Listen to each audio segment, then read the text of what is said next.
Hi, welcome to Coder Pro. We're going to be looking at two sum problem on LeetCode.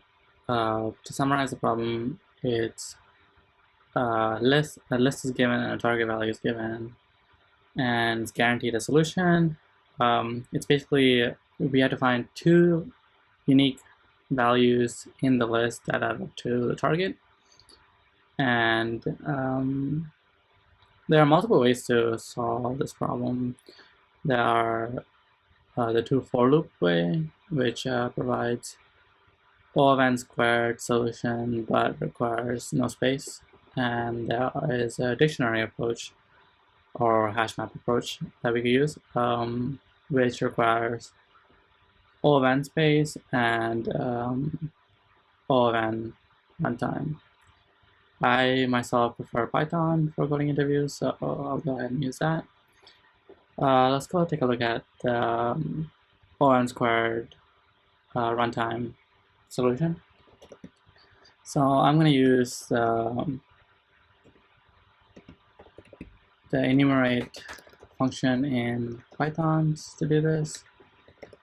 I2 v2 in enumerate nums I plus 1, and then what we need to do is we need to check if v plus v2 is equal to target, and if it is, you return I and I2.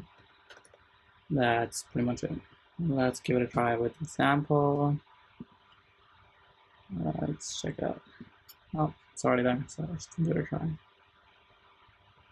And it's returning 0, 0. I wonder why.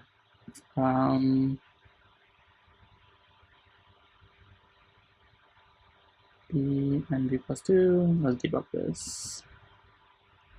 Print v and v2, run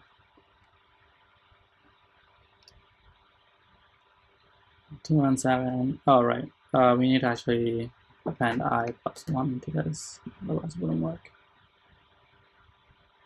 Right, sweet. That works. Let's give the next one a try.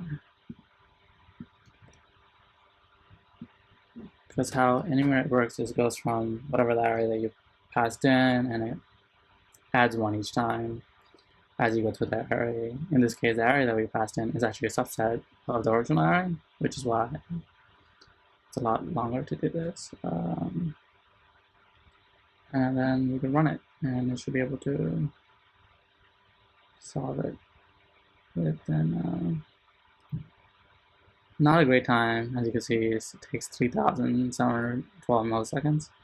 There's definitely a much better way to do this, as you can see in my previous past one. Let's take a look at the faster approach where we use a cache dictionary.